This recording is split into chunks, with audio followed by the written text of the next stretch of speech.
দুনিয়া ভোগ করতে পারলেই চালায়। কুলু ওয়া তামাত্তাউ কালিলান ইন্নাকুম মুজরিমুন। আল্লাহ বলে, নাফরমান, তুই নাফরমানি সত্ত্বেও অল্প সময়ের জন্য আমার দুনিয়া ভোগ কর, খা। বেঈমান, কুলু ওয়া তামাত্তাউ, খা বেটা, অল্প সময়ের জন্য দুনিয়া ভোগ কর। শুধু মনে রাখিস বান্দা, ইন্নাকুম মুজরিমুন, তুমি কিন্তু পাপী। নাস্তা খাও, কোনো মানা নাই। আল্লাহ বলছে, বান্দা শুধু মনে রেখো ফজরের নামাজ পড়ো নাই। রাতের খানা খাও, কোনো মানা নাই, আমি খাইতে বাধা দেব না, শুধু মনে রেখো এশার নামাজ পড়ো নাই। বিল্ডিং করতেছ, করো, শুধু মনে রাখো দূর সুদের টাকা, কিস্তির টাকা, 2 নম্বরই টাকা, ওজনে কম দিয়া বাটফারি কইরা এতিমের সম্পদ লুণ্ঠন করে, অন্যায়ভাবে আপন জনের সম্পদ কুক্ষিগত করে বাড়ি করলা, প্রাচুর্য করলা, অহংকার করলা। মনে রাখো নাফরমান, দুনিয়া ভোগ করো, আখিরাত খুব সামনে, কবর খুব সামনে, খুব সামনে। হাত্তা যুরতুমুল মাকাবির, এই যেখানে আছে, কাল্লা সাউফা তা'লামুন। আল্লাহ বলেন, অল্প সময়ের ব্যবধানে নাফরমান, কবরের তোরে বুঝায় দেব আমি মাওলার শাস্তি কি জিনিস, আমার অবাধ্যতার শাস্তি কি জিনিস, বুঝায়। খাও। ছেলে পেলে তোমরা মনে করছো মোবাইল টিপতেছ, নারী দেখতেছ, বাপ কিছু বলে না, মা কিছু বলে না, সমাজের কেউ কিছু বলে না। মূল বিষয় হলো এটা, ছেলে পেলে আজকে মনে করতেছে আমি মুক্ত, আমি আজাদ, আমি স্বাধীন, আমার কোনো মা নাই, আমার কোনো বাপ নাই, আমার কোনো অভিভাবক নাই, আমারে ডাক দেওয়ার কেউ নাই, আমারে মানা করার কেউ নাই, আমারে বুকে জড়াইয়া ফিরাইবার কেউ নাই, আমারে আল্লাহর সাথে সম্পর্কিত করার কেউ নাই। আমি আর আমার মোবাইল, আমার নারী, আমার নর্তকী, আমার জিনার দৃশ্য, বেবিচারের দৃশ্য, উলঙ্গ দৃশ্য, আমার অসৎ বন্ধুর আড্ডা, মোটর সাইকেলের ঘোরাফেরা। হায়, এটা তোর এই কারণে হয়েছে, কেউ তোরে ডাকে না, কেউ তোরে বাধা দেয় না। মূল কারণ বাবা, আমি বললাম, যার মা তারে ডাকে না, যার বাবা তারে ডাকে না, যার অভিভাবক কাউরে ডাকে না, এত গুনাহ, এত নাফরমানি, এত মিথ্যা, এত নাচ, এত উলঙ্গ ছবি দেখার পরেও তোমারে কেউ বাধা দেয় না। কারণটা কি? তোর উপরে আল্লাহর লানত পড়ছে, খোদার গজব পড়ছে, এই জন্য তোরে আর কোনো মাখলুক দেখে না। যার উপরে খোদার গজব পড়ে তারে আর কোনো মাখলুক ডাকে না। আমারে ডাকছে, আমার ভাই আমারে একদিনে একবারে জায়গায় 3 বার চুল কাটাইছে। আমার দিকে আমার ভাই নজর রাখছে। আমি একবারে শুধু 19-20 হয়েছে চুলে, 3 বার চুল কাটাইছে। হ্যাঁ, আমি জীবনের প্রথম যখন চাকরি নিছি এই সোনাকান্দায়, প্রথম বেতন দিয়া এখান থেকে একটা টুপি কিনছিলাম, এরকম সাদার মধ্যে ছোট ছোট লাল লাল একটা ফুলের মতো, চারিদিকে 4টা ফুল আছিল, এই আর কিচ্ছু না, সাদা টুপি। আমার জীবনের বেতনের তখন টাকা পাইছিলাম। বাসায় গেছি বৃহস্পতিবার দিন, আব্বা দেখছে শুধু একটা নজর। আব্বা দেখে বলছে আমার মা রে, হেতের যে চাকরি হয়েছে বুঝুনি, হেতের যে বেতন হয়েছে এটা বুঝুনি তুমি? মায় কয় মানে? ওই টুপি দেখছো না, বুঝেন নাই? ওই যে টুপি দেখলা না, মানে ওই যে ফুলওয়ালা, এটা হারাম না, কথা বোঝেন নাই? রঙিন টুপি পরা কি হারাম না? হারাম না, কিন্তু ওই বাবা তো জীবনে কোনোদিন কি করে নাই, সাদা টুপি ছাড়া পরে নাই, এই জন্য আব্বা এটা পছন্দ করে নাই। মা আমারে বলছে আলাদা, ফুট তোর আব্বা তোর টুপিটা পছন্দ করে নাই, এটার মধ্যে লাল লাল ফুল আইলো কেন? এই যে রেখে দিছি, আর কোনোদিন পড়ি। বাবা নজর রাখছে, মা নজর রাখছে, বাপ বড় ভাই নজর রাখছে। বিনিময়ে আল্লাহ তাআলা কোরআনের সামান্য কিছু হলেও কোরআন তিলাওয়াত করার দৌলতটুকু দান করছে। কেন তোমারে ডাকে না? 365 দিনে তুমি কোনোদিন ফজরের নামাজ পড়ো না, অথচ তোমার নিয়ে কারো কোনো মাথা ব্যথা নাই। তুমি এত অভিশপ্ত হইলা কেমনে ভাই? তোমার উপরে এত বড় গজব কেমনে পড়লো? 30 বছর ধরে লোকটা মিছা কথা কয়, কেউ তারে কোনোদিন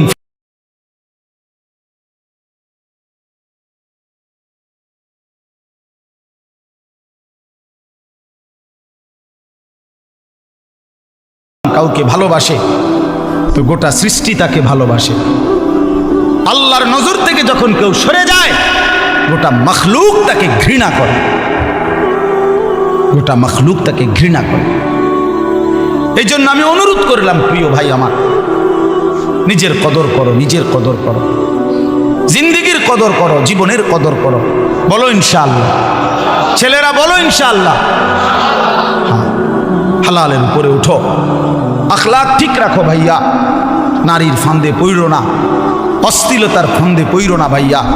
যে চাহিদা আল্লাহ দিছে সে চাহিদা পূরণের ব্যবস্থাও আল্লাহ রাখছে। তৃষ্ণা আল্লাহ দিছেন তো পানি আল্লাহই দিছেন, খাবারের ভোগ আল্লাহ দিছেন তো খাবারের ব্যবস্থা আল্লাহই করছেন। তাইলে যে মালিক তৃষ্ণা দিলেন তিনি পানিও দিছেন, যিনি খাবারের ভোগ ক্ষুধার্ত এটা যিনি বানাইলেন তিনি খাবারও দিয়েছেন। অতএব লজ্জাস্থানের চাহিদা, শাহওয়াত, যৌন চাহিদা এটা যিনি দিয়েছেন তিনি হালাল স্ত্রী, বৈধ স্ত্রীও সৃষ্টি করে রেখেছেন। মিলেই যাবে, একটু সময় পরে মিলেই যাবে।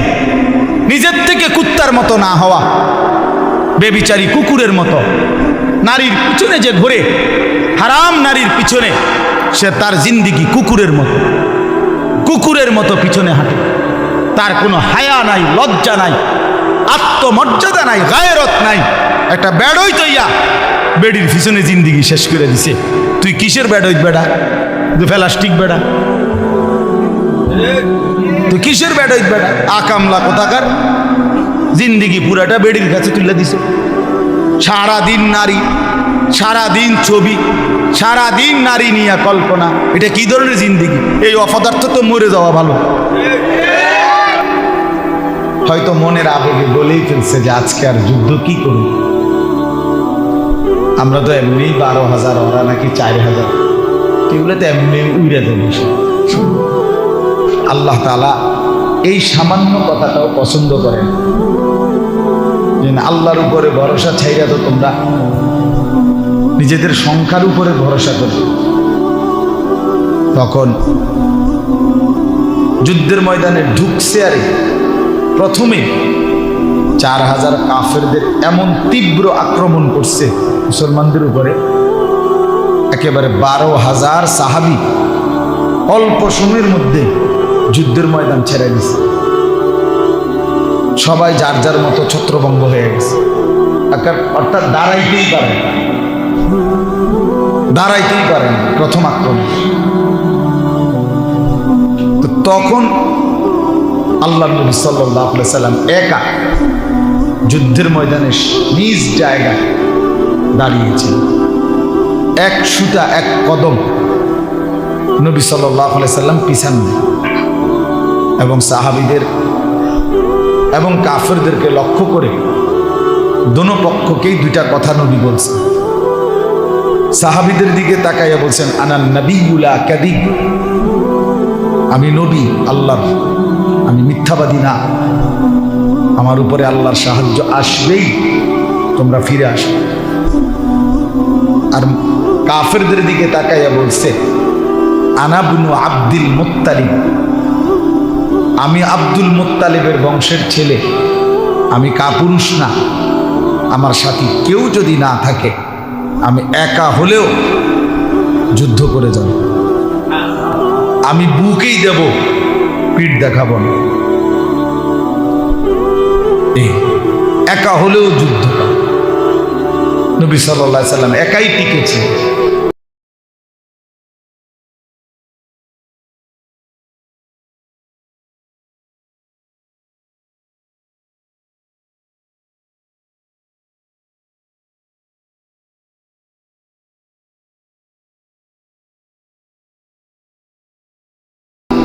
এগিয়ে আসতেছে ফিতনা, ফাসাদ, ইমানের পরীক্ষা, আখিরাতের পরীক্ষাও বাড়তেছে।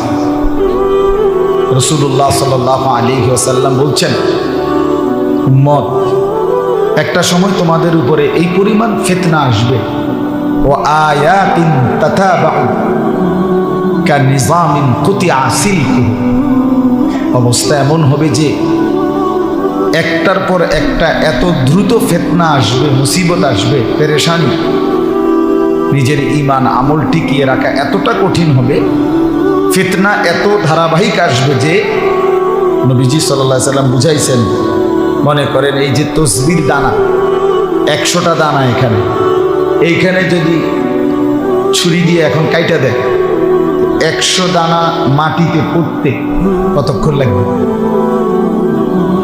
সামান্য 1 মিনিটও লাগবে।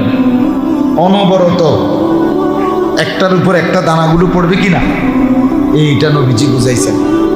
কার নিজামিন কুতিআ সিলকুহু, যেমন মালা, মনে করেন তসবির ছড়া, তার রশি যেমন কেটে দিলে সবগুলো দানা একসাথে পড়ে, একটার উপর একটা, তোমাদের উপরে মুসিবত ফিতনা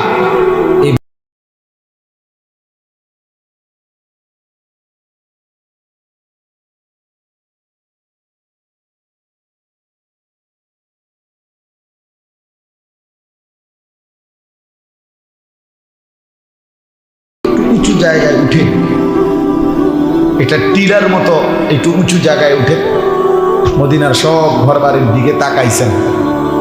তাকাইয়া নবীজি সাহাবীদেরকে বলতেছেন, সাথে যারা আছে, ইন্নী লা আরাল ফিতানা কামাওয়াকিল কাতরি খিলালা বুয়ুতিকুম, আমি দেখতেছি তোমাদের প্রতিটা ঘরগুলোতে বৃষ্টির ফোঁটার মতো ফিতনা পড়তেছে, বৃষ্টির ফোঁটার মতো।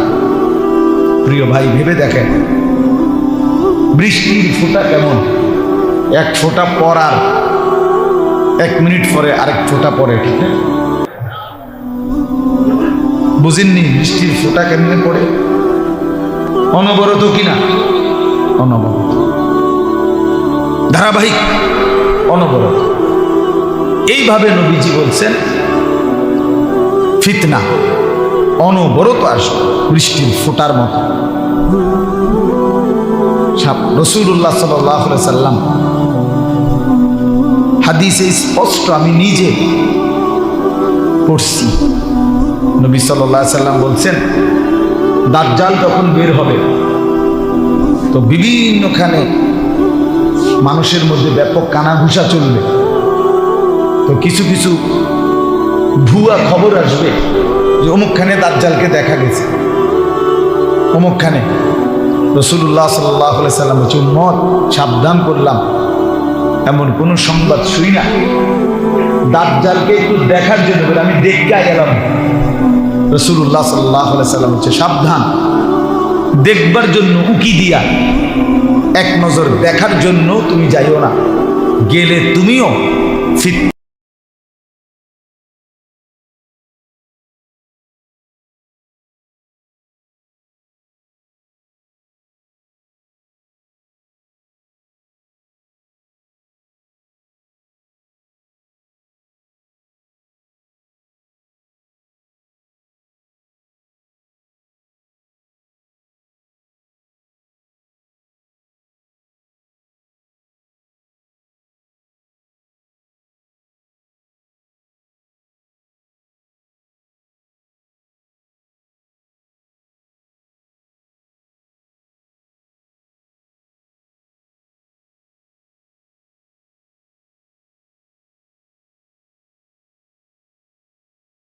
এতটা কঠিন হবে যে কাল কাবিযে আলাল জাম, হাতের মধ্যে, তালুর মধ্যে জ্বলন্ত কয়লা নেওয়া যতটা কঠিন, হাতের মধ্যে যদি জ্বলন্ত কয়লা হাতের তালুতে রাখা যেমন কঠিন, নিজের ঈমান হেফাজত করা এতটা কঠিন। এরকম সময় হবে। নবী সাল্লাল্লাহু আলাইহি ওয়াসাল্লাম বলেন, বাদিরু বিল আমালি ফিতানান কাকিতাইল লাইলিল মুজলিম নবীজি সাল্লাল্লাহু আলাইহি সাল্লাম বলেন, শোনো আমার উম্মত, সময় থাকতে ফিতনা অতিরিক্ত আসার আগে আগেই নেক আমলগুলো জলদি জলদি করে ফেলো, দ্রুত দ্রুত। এখন সময় আছে, যতক্ষণ সুযোগ আছে নেক আমলগুলো জলদি জলদি করো। নামাজ, রোজা, দান, সাদাকা, জিকির, তেলাওয়াত, তাহাজ্জুদ দ্রুত করো, দ্রুত। ফিতনা আসতে আসতে। ফিতনা কেমন আসবে? নবী সাল্লাল্লাহু আলাইহি সাল্লাম বলেন, কাকিতা'আই লাইলিল মুজলিম, অমাবস্যার অন্ধকার রাতে যেমন মানুষ পথ হারায় ফেলে, এইরকম ফিতনা আসবে। অর্থাৎ চারিদিকে বেদিশা হইয়া যাইবা, এত বেশি অন্ধকার যে নিজের শরীরে দেখা যায় না। অমাবস্যার অন্ধকারের মতো তোমাদের উপরে ফিতনা আসবে, তখন আর আমল করার সময় পাইবা না। আমি একটা ছোট্ট উদাহরণ দিই বোঝানোর জন্য। আমি একবার কুমিল্লা একটা হোটেল থেকে রাত্রেবেলা, বৃহস্পতিবার রাতে, আরো আগে, 3 পিস দামি কেক কিনছিলাম। এগুলা জামরুল কেক কয়েক, গোল গোল পেঁচানো, খুব স্বাদের। তো রাত্রে 2:30-3টা বাজে কুমিল্লা, তখন আমরা ঠাকুরপাড়া কুমিল্লার বাসায় থাকতাম। তা আমি রাত্রে এগুলা নিছি বাসা। সকালবেলা 10টা সাড়ে 10টার দিকে আমি আমার বিবি এবং আমার 2টা বাচ্চা তখন বললাম যে তোমরা এগুলা খাও, আমি জুমার নামাজ পড়ে আসতেছি। তখন আমার আব্বার মসজিদে আমি জুমা পড়তাম ঠাকুরপাড়ায়। আমি নামাজ পড়ে আসতেছি, আমি আমার লাগে 1 পিস রাখো বা একটু রাখো, আমি এটা পরে খাবো, তোমরা এখন খাইয়া ফেলো, আমার সময় নেই। তো ওরা, আমার 2 বাচ্চা এবং বিবি, তারা একটু একটু খাইছে। আমি জুমার নামাজ পড়ে আইসা দেখি 3 জনই ফিট হইয়া পড়ে গেছে। এত বেশি অবস্থা খারাপ যে পেটে 3 জনকেই তৎক্ষণাৎ নিয়ে কুমিল্লা টাওয়ারে হসপিটালে ভর্তি করতেছে। এখন 3 জন 3 সিটে, মেয়েটা একটা সিটে দিছে, ছেলের একখানে দিছে, বিবির একটা সিটে দিছে। এখন আমারে ডাক্তারে একবার বলতেছে এটা আনে চুলের লাগে, একবার মেয়ের লাগে। আমি সোজা পাগল হয়ে গেছি। হায় হায়, আমি এখন কি করতাম? কি ওর কাছে যাইতাম না, হের কাছে যাইতাম না, এর কাছে যাইতাম, একই টাইমে। আমার বোঝানোর উদ্দেশ্য হলো যে মুসিবতটা যখন একসাথে হয়ে যায় অনেকগুলো, মানুষ তখন দিশেহারা হয়ে যায় যে আমি এখন কি করতে পারি। এই জন্য বাপ, একটা সময় এমন আসবে যে একটা ফ্যামিলির সকলে এলোমেলো, বাবার তখন মাথা ঠিক থাকবে না। হায়, আমার ছেলেটাও এলোমেলো, মেয়েটাও এলোমেলো, ছেলের বউটাও এলোমেলো, মেয়ের জামাইটাও এলোমেলো, নাতি নাতনিগুলোও এলোমেলো, সবাই এক একজন এক এক মতো। আমার জিন্দিগির আর কি।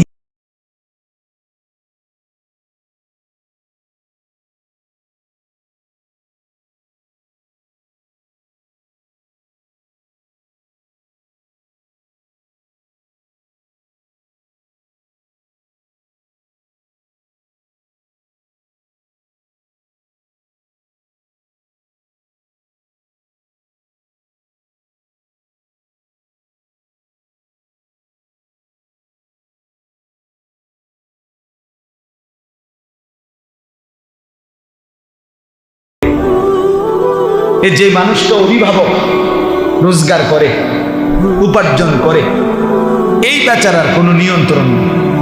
চোখের সামনে ছেলেটা, আমি বাপ, অথচ এটা আমার সন্তান। এই ছেলেটার বাপ দাদার কারোর সাথে তার চুল, চেহারা, চলা ফেরার কোনো মিল নেই। মেয়েটা মেয়েটার মতো, বউ বউর মতো, যার মন চায় মোবাইল টিপে, যার মন চায় আড্ডা দেয়, যার মন চায় ছবি দেখে, যার মন চায় টেলিভিশন দেখে, যার যেটা মন চায় সে ওইটা করতেছে। বউয়ে টেলিভিশন দেখতেছে, ছেলে মোবাইল টিপতেছে, মেয়ে অন্য ছেলের সাথে কথা বলতেছে, সবাই নাফরমানির মধ্যে ব্যস্ত। আর এই বেচারা মাথার ঘাম পায়ে ফেলে এদের জন্য টাকা পয়সা, বাজার সদাই, ঘর দুয়ার, ফার্নিচার এইগুলো ব্যবস্থা করতে করতে তার জানটা শেষ হয়ে যায়। কিন্তু যাদের জন্য উপার্জন করতেছে তাদের কারো উপরে তার কোনো নিয়ন্ত্রণ নাই। এর চাইতে বড় দুর্ভাগ্য আর কি, এর চাইতে বড় বদনসিব আর কি বলেন? আমার আজীবনের চিল্লারি এটা, সারাটা বছর আমি এই চিল্লাই এ কথা।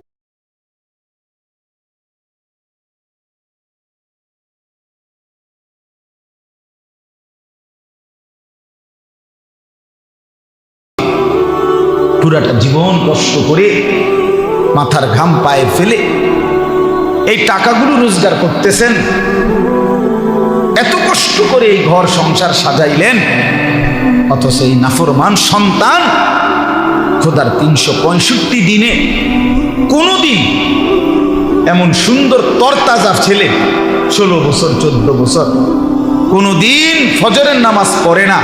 খোদার একটা বছরে কতদিন এত বড় জানোয়ার মুসলমানের বাচ্চা হয় কেমন? এত বড় জানোয়ার মুসলমানের বাচ্চা হয় কেমনে? মুসলমানের বাচ্চা হয় কেন বলেন? তুমি বাবার জীবনের সার্থকতাটা কি? এই মার জিন্দেগির সার্থকতাটা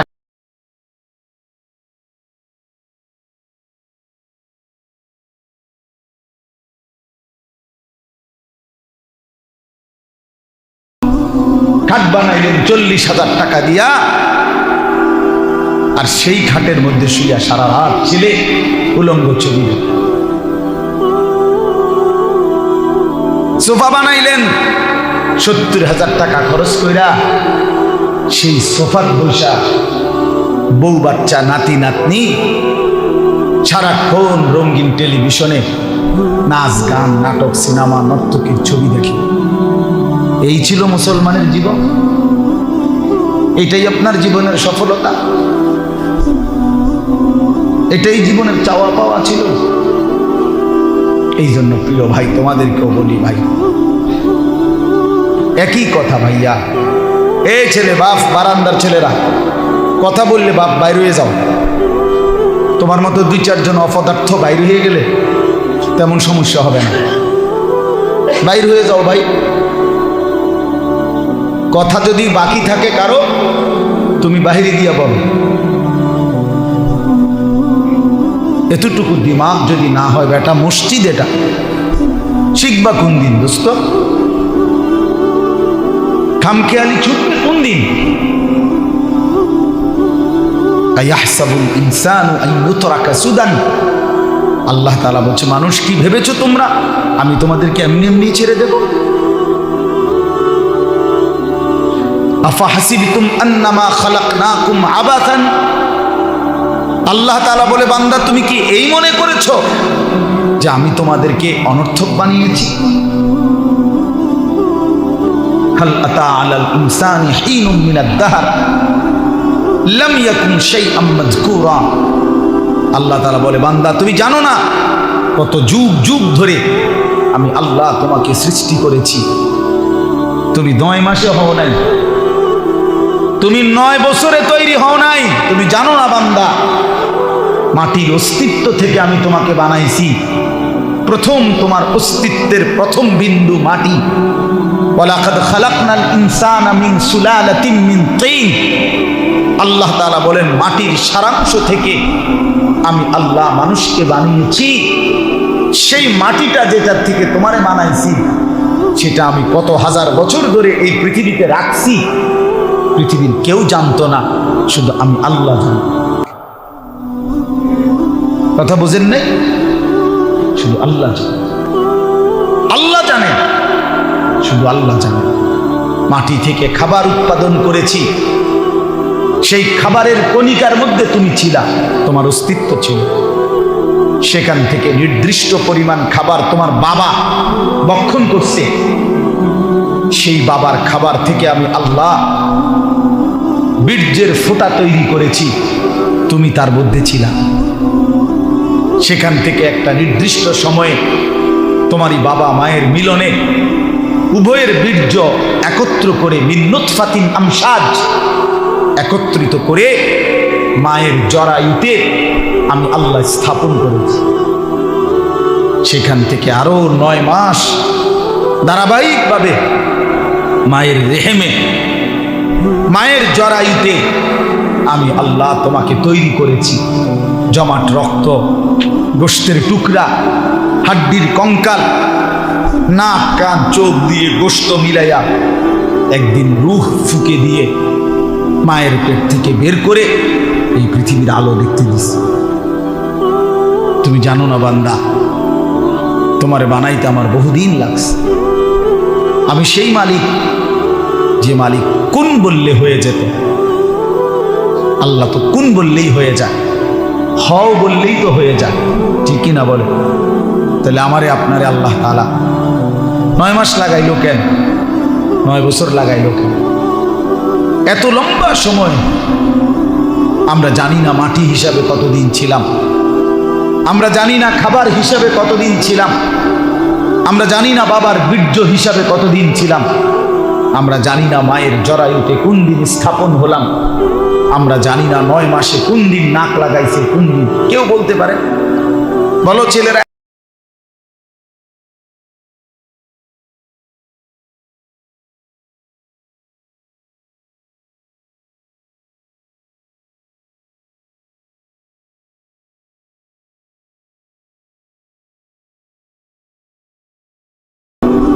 মাকেও জানাই নেই যে মা আজ রাতে তোর ছেলের নাক লাগাবো, আজকে রাতে তোর ছেলের কান লাগাবো। আল্লাহ বলে না বান্দা, পৃথিবীর কাউকে না জানিয়ে শুধু আমি একা অন্ধকারের ভেতরে আমি নিজ হাতে তুমি বান্দাকে বানাইছি। তুই আমার বড় মহব্বতের বান্দা, তুই আমার বহুতই আদরের বান্দারে, তোরে আমি বড় যত্ন করে বানিয়েছি। ওয়ালাকাদ খালাকনাকুম সুম্মা সাব্বারনাকুম। আল্লাহ বলে বান্দা শোনো, তোমাদেরকে আমি বানিয়েছি, তোমাদেরকে আমি আল্লাহ সাজিয়েছি, বানাইছিও আমি, সাজাইছিও আমি। এই নাক, এই চোখ, হাত পাও, অঙ্গ প্রত্যঙ্গ, এটা আমার সেটিং, আমি আল্লাহর বাছাই, এটা আমার ডিজাইন, পৃথিবীর কারো ডিজাইন না।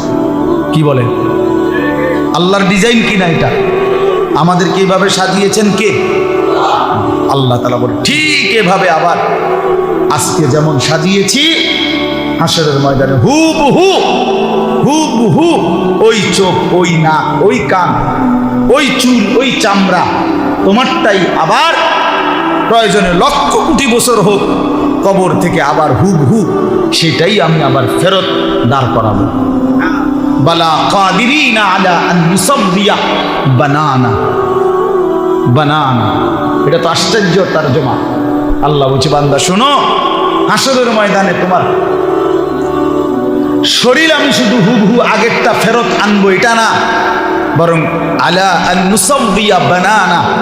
এই বানানা শব্দের অর্থ হলো মানুষের আঙ্গুলের এই যে ভিতরে যেই রেখা আছে, আপনারা সহজে বুঝবেন।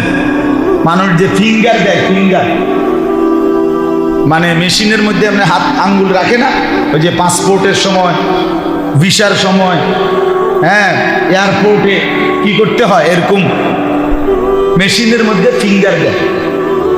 এইটা দিলে এই ভিতরের রেখাগুলো উঠে, এটা আবার সেটিং করে রাখে। এই 800 কোটি মানুষ যে বর্তমান পৃথিবীতে, 800 কোটি মানুষ যদি হয় বর্তমানে, এই 800 কোটি মানুষ যদি প্রত্যেকের এই বুড়া আঙ্গুল এভাবে মেশিনে রাখে আলাদা আলাদা, এই জায়গা এতটুকু, কিন্তু এই রেখা এতটুকু জায়গার 800 কোটি ভিন্ন ভিন্ন, একটা সাথে মিলবে। এটা কি কারিগর, কেমনে বানাইছেন? আমাদের একবার এক হাজি মহিলা হারায় গেছিল হজের সময়। আমাদের কাফেলা মহিলা একটা কাগজও নিয়ে গেছে না হোটেল থেকে, একের কিচ্ছু না, কিছুই নিছে না বেটির লগে, হোটেলের একটা কার্ডও নাই। হায়রে আমরা চিন্তায়, এই বেটিরে পাইব কেমনে। রাত্র 11টার দিকে সৌদি মুআল্লিম অফিস থেকে ফোন দিছে আমাদের মুআল্লিমের কাছে, বাংলাদেশি মুআল্লিমের কাছে, যে আপনার মহিলা হাজি অমুক নাম, আপনি এসে নিয়ে যান। তা আমাদের মুআল্লিম জিয়া ওইখান থেকে মহিলারা আনছে। তো জিজ্ঞেস করছে যে আপনারা ওনারে কেমনি চিনলেন যে এটা আমার হাজি? মহিলার কাছে কিছুই নাই, কিন্তু শেষ পর্যন্ত আমরা তার ওই ফিঙ্গার আবার মেশিনে যখন দিছি, তখন তো ওই ফিঙ্গার দেওয়াতেই পুরা তথ্য এটা চলে আসছে। তো এখানেই তো আছে কম্পিউটারে যে সে কোন হাজি, কার গ্রুপ, কার কি, সব কিছু শুধু আঙ্গুলের ছাপ দিয়া। তো আমার অর্থ হইল, আল্লাহ তাআলা বলে এই আলা আন মুসাব্বিয়া বানানা অর্থ হইল, আল্লাহ বলে বান্দা ইয়ার ফিঙ্গার, আঙ্গুলের যে ছাপ রেখা, আমি আল্লাহ আদম থেকে নিয়ে ইসরাফিলের ফু পর্যন্ত যত কোটি মানুষ বানাইছি, প্রত্যেককে যে আলাদা আলাদা রেখা দিছি, ওই আলাদা রেখা দুনিয়াতে যেটা দিছিলাম, হাসরের ময়দানে হুবহু ফিঙ্গারটা, রেখাগুলো ওইটাই ফেরাই আনবে। এখনকার ফিঙ্গার হাসর মাঠে আবার দিও, তোমারটাই আসবে।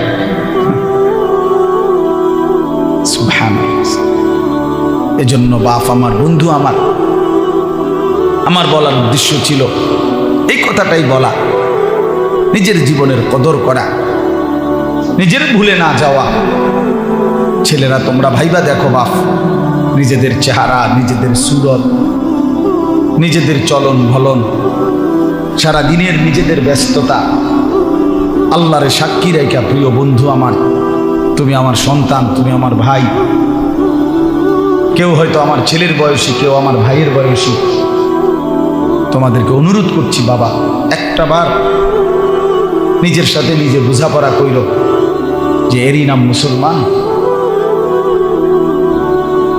তুমি মুসলমানেরই সন্তান, যে 5 ওয়াক্ত নামাজ, এক বেলা নামাজও যার পড়তে মন চায় না, তুমি মুসলমানেরই সন্তান। সকাল থেকে নিয়ে রাত 12টা, 1টা, 2টা পর্যন্ত সারাটা দিন তুমি মোবাইল নিয়েই ব্যস্ত, নারী, ছবি, নাচ, গান, অস্থির দৃশ্য, বেহায়াপনা, এরই নাম মুসলমানের সন্তান। চেহারা, মাথার চুল থেকে পায়ের নখ পর্যন্ত কোনো কিছুতেই ইসলামের কোনো চিহ্ন নাই, এরই নাম মুসলমানের সন্তান। মুসলমান এমনই হওয়ার কথা ছিল। রাসূলুল্লাহ সাল্লাল্লাহু আলাইহি ওয়াসাল্লামের 23 বছরের মেহনত এজন্যই ছিল। বলেন কি হবে সেদিন? আমি বলি বাপ, প্রিয় নবী সাল্লাল্লাহু আলাইহি ওয়াসাল্লাম হাসরের ময়দানে প্রত্যেকের আমলনামা, এই উম্মতের সকলের আমলনামা নবীজি দেখবেন। নবীজি সাল্লাল্লাহু আলাইহি ওয়াসাল্লাম দেখবেন, আর আমলনামা হাতে নিয়ে যখন দেখবেন, পৃষ্ঠার পর পৃষ্ঠা, পৃষ্ঠার পর পৃষ্ঠা, কোনো নেকি নাই। ফজরের নামাজ পড়ে না, 30 বছর, 20 বছর, 30 বছর মিথ্যা বলে, 40 বছর যাবৎ সুদের ব্যবসা, কিস্তির টাকা, হারামের টাকা, ঘরের মধ্যে 30 বছর ধরে টেলিভিশন, কেউ ফজরের নামাজ পড়ে না। এইভাবে যখন আল্লাহ নবী সাল্লাল্লাহু আলাইহি ওয়াসাল্লাম আমল নামার মধ্যে উল্টাইয়া দেখবেন, আল্লাহর কসম বন্ধু, নবী সাল্লাল্লাহু আলাইহি ওয়াসাল্লাম চোখের পানি ফেলে ওই উম্মতকে ডাক দিয়ে বলবেন, উম্মত তুই আমার এত বড় বেইজ্জতি কেমনে করতে পারলি? কেমনে আমার এত বড় অপমান করলি? তুই জানো উম্মত, আমি 23টা বছর তোদের জন্য সারাটা রাত কেঁদেছি। এশার নামাজের পরে আমি দাঁড়াইছি, ফজরের আজান পর্যন্ত আমি এক দাঁড়ানোতে চোখের পানি ফেলে উম্মত তোদের জন্য কেঁদেছিলাম। আম্মা জান আয়েশা রাদিয়াল্লাহু তাআলা আনহা বলেন, এক দাঁড়ানোতে নবী সারা রাত উম্মতের জন্য কাঁদছে আর দোয়া করছে। এই পরিমাণ কাঁদছে, আল্লাহর কসম, আম্মা জান আয়েশা বলে হাত্তা তাওয়াররামাত কাদামাহু, দুইটা পাও ফুলে ফুলে গেছে।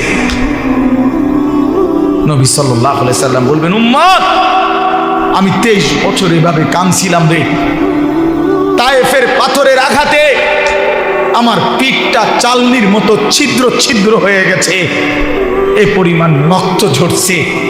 আমার পায়ের জুতা থেকে পায়ের তালু রক্তে আটকায় গেছে। আমি ক্ষুধার কষ্টে পেটের মধ্যে দুইটা পাথর বাইন্ধা ক্ষুধার কষ্ট সহেছি। আমি উহুদের দান শহীদ করে রক্ত মাখা শরীর নিয়ে উহুদের ময়দানে আমি ঘন্টার পর ঘন্টা বেহুশ হয়ে পড়েছিলাম। আমার ঘরের চুলায় 3 মাস রান্না করা কোনো খাবার রান্না হয় নাই। আম্মা জান আয়েশা রাদিয়াল্লাহু তাআলা আনহা কসম করে বলছে, এই উম্মত, নবীর বংশে আমরা, নবীর ঘরে আমরা 9 জন বিবি রাআইনা হিলালান সুম্মা হিলালান সুম্মা হিলালান, এক চাঁদ দেখছি ডুবছে, আরেক চাঁদ, এভাবে 3 মাস গেছে। মা আওকাদাত ফি আবিয়াতে রাসূলিল্লাহ নারুন, রাসূলের কোন বিবির ঘরে আগুন জ্বলে নাই, রান্না করা কোনো খাবার খান নাই। এইভাবে উম্মত আমি না খেয়ে না দে কত রক্ত ঝরাইলাম, কত চোখের পানি ফেললাম, বিনিময়ে এটা কি আনলি? বিনিময়ে কি আমলনামা দেখাইলা? হায় উম্মত, এতদিন আখিরি নবী, শ্রেষ্ঠ নবীর উম্মত এতদিন নামাজ পড়ে না। সর্বশ্রেষ্ঠ নবীর উম্মত এতদিন মিথ্যা বলে। সর্বশ্রেষ্ঠ নবীর উম্মত এভাবে সুদ খায়। হায় উম্মত, আমি এটা নিয়ে আমার মালিকের সামনে কেমনে দাঁড়াবো? সুপারিশের জন্য কি বলবো, কেমনে বলবো? প্রিয় ভাই আমার, রাসূলুল্লাহ সাল্লাল্লাহু আলাইহি সাল্লামের ভালোবাসা তো সবার কাছে আছে। সবাই তো আমরা দাবি করি। ভালোবাসা নিয়ে কত ধাক্কাধাক্কি, ভালোবাসা নিয়ে কত ফতুয়াবাজি। নবীর মহব্বত, নবীর ইশক, নবীর ভালোবাসা, এই নিয়ে কত ঠেলাঠেলি। তো প্রত্যেকের ভিতরেই তো ভালোবাসার দাবি আছে। ভালোবাসার সেই দাবিতে রাসূলুল্লাহ সাল্লাল্লাহু আলাইহি ওয়াসাল্লাম তিনি যদি লজ্জা পান হাসরের ময়দানে, তো কি হবে আমাদের পরিণতি? ফাকাইফা ইযা জি'না মিন কুল্লি উম্মাতিন বিশাহীদ ওয়া জি'না বিকা আলা হাউলা'i শাহীদা। সূরা নিসার আয়াত এটা। এই আয়াতের তাফসীরের মধ্যে আছে আল্লাহ তাআলা হাসরের ময়দানে নবীজির সামনে, এই আয়াতের একটা তাফসীর এটা যে নবীজির সামনে উম্মতের আমলনামা খুলে দেখা হবে। নবী সাল্লাল্লাহু আলাইহি সাল্লাম, আমরা নিজে হাদিসে পড়ছি, রিয়াজুস সালিহিন কিতাবে আমি নিজে পড়ছি, হযরত আব্দুল্লাহ ইবনে মাসউদ রাদিয়াল্লাহু তাআলা আনহু একদিন এই আয়াত নবীজির সামনে যখন পড়তেছিলেন, নবীজি এই আয়াত শুনেই বললেন, হাসবুকাল আন, আব্দুল্লাহ থামো, আর আগায়ো না। হযরত আব্দুল্লাহ ইবনে মাসউদ বলেন, নবীজি এই কথা বলাতে আমি থেমে গেলাম। ফালতাফাত্তু, আমি নবীজির দিকে চোখ তুলে তাকাইলাম, তাকাইয়া দেখলাম ফাইদা আইনাহু তাদরিফান, আল্লাহর নবী সাল্লাল্লাহু আলাইহি সাল্লামের 2 চোখ দিয়ে অঝরে পানি ঝরতেছে। মুহাদ্দিসিন কেরাম বলে, কেন পানি ঝরতেছিল? এই আয়াত শুনে নবীজি কাঁদে উঠলেন কেন? এই আয়াত শুনে নবীজি থেমে গেলেন কেন? ওনারে আর সামনে করতে দেয় নাই কেন বললেন? মুহাদ্দিসিন কেরাম, উলামায়ে কেরাম ব্যাখ্যার মধ্যে লিখছেন, ওই যে কথাটা নবীজিকে যে আল্লাহ বলছে, বন্ধু আপনার উম্মতের আমলনামা আমি দেখাবো, আপনার সামনে খুলবো। নবীজি তৎক্ষণাৎ ভাবতেছিলেন, হায় আমার উম্মতের যদি আমলনামা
আল্লাহ তাআলা কোরআনুল কারীমে ইবলিসকে বলছে, আজকের থেকে সেজদা দিলি না, এই নাফরমান, আজকের থেকে তুই শয়তান।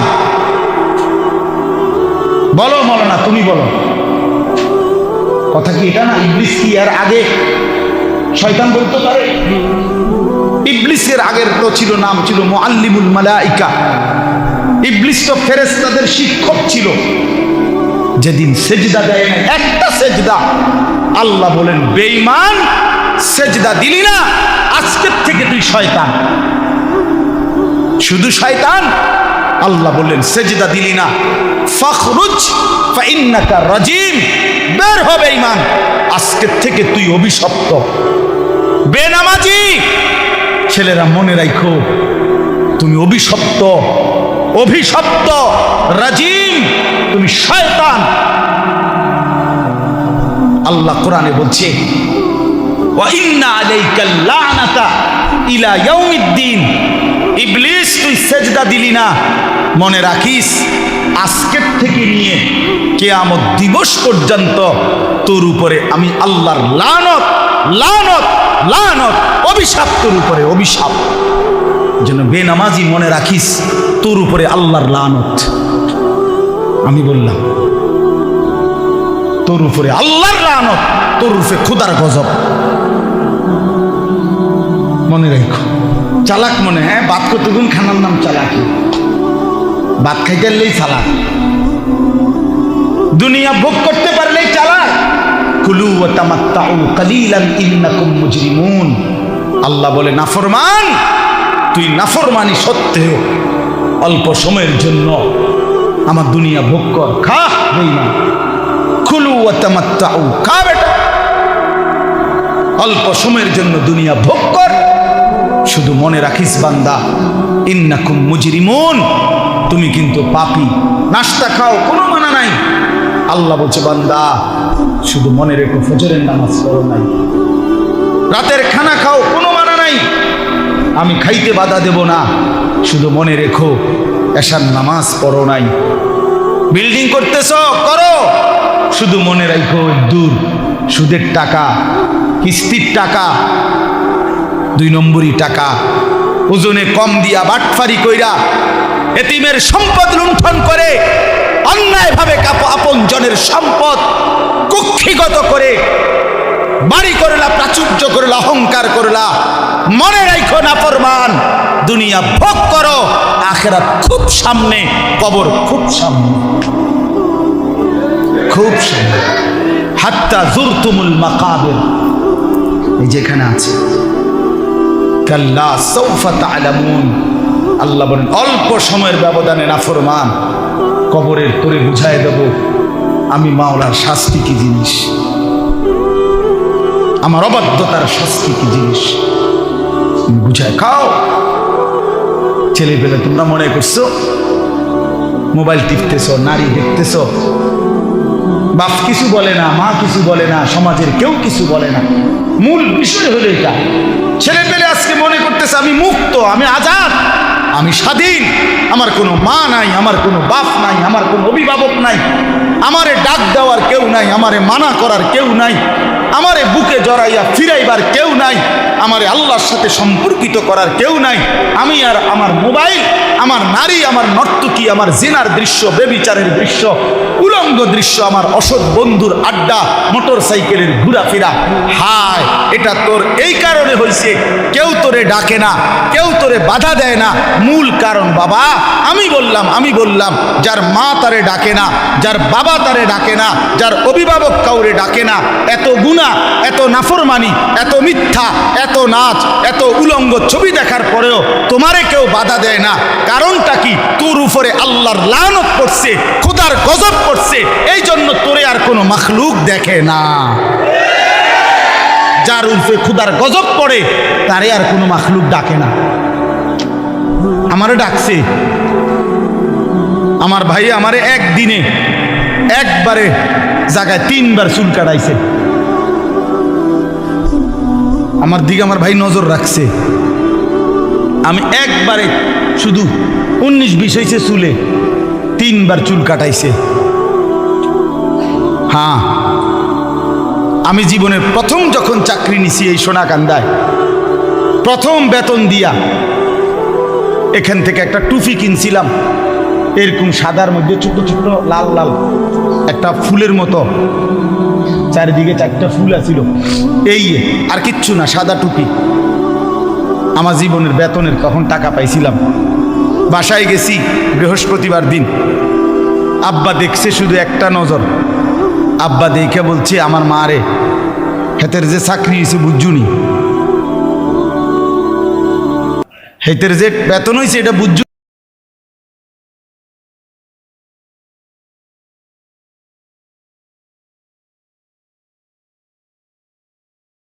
মানে ওই যে ফুলওয়ালা, এটা হারাম না, কথা বোঝেন নাই। রঙিন টুপি পরা কি হারাম না? হারাম না, কিন্তু ওই বাবা তো জীবনে কোনোদিন কি করে নাই, সাদা টুপি ছাড়া পরে নাই, এই জন্য আব্বা এটা পছন্দ করে নাই। মা আমারে বলছে আলাদা, ফুট তোর আব্বা তোর টুপিটা পছন্দ করে নাই, এটার মধ্যে লাল লাল ফুল আইলো কেন? এই যে রেখে দিছি, আর কোনোদিন পরি। বাবা নজর রাখছে, মা নজর রাখছে, বাপ বড় ভাই নজর রাখছে। বিনিময়ে আল্লাহ তাআলা কোরআনের সামান্য কিছু হলেও কোরআন তিলাওয়াত করার দৌলতটুকু দান করছে। কেন তোমারে ডাকে না? 365 দিনে তুমি কোনো দিন ফজরের নামাজ পড়ো না, অথচ তোমার নিয়ে কারো কোনো মাথা ব্যথা নাই। তুমি এত অভিশপ্ত হইলা কেমনে ভাই? তোমার উপরে এত বড় গজব কেমনে পড়লো? 30 বছর ধরে লোকটা মিছা কথা কয়, কেউ তারে কোনো দিন ফিরাইবার জন্য চায় না। আহা, তার এই পরিণতি হলো কেন? বলে দেখেন, ভেবে দেখেন। এই জন্য হাদিসের মধ্যে আছে, আল্লাহ তাআলা যখন কাউকে ভালোবাসে তো গোটা সৃষ্টি তাকে ভালোবাসে। আল্লাহর নজর থেকে যখন কেউ সরে যায়, গোটা মখলুক তাকে ঘৃণা করে, গোটা মখলুক তাকে ঘৃণা করে। এই জন্য আমি অনুরোধ করলাম, প্রিয় ভাই আমার, নিজের কদর করো, নিজের কদর করো, জিন্দেগির কদর করো, জীবনের কদর করো। বলো ইনশাআল্লাহ, ছেলেরা বলো ইনশাআল্লাহ। হালালের উপরে উঠো, আখলাক ঠিক রাখো ভাইয়া, নারীর ফান্দে পইরো না, অশ্লীলতার ফান্দে পইরো না ভাইয়া। যে চাহিদা আল্লাহ দিছে সে চাহিদা পূরণের ব্যবস্থাও আল্লাহ রাখছে। তৃষ্ণা আল্লাহ দিছেন তো পানি আল্লাহই দিছেন, খাবারের ভোগ আল্লাহ দিছেন তো খাবারের ব্যবস্থা আল্লাহই করছেন। তাইলে যে মালিক তৃষ্ণা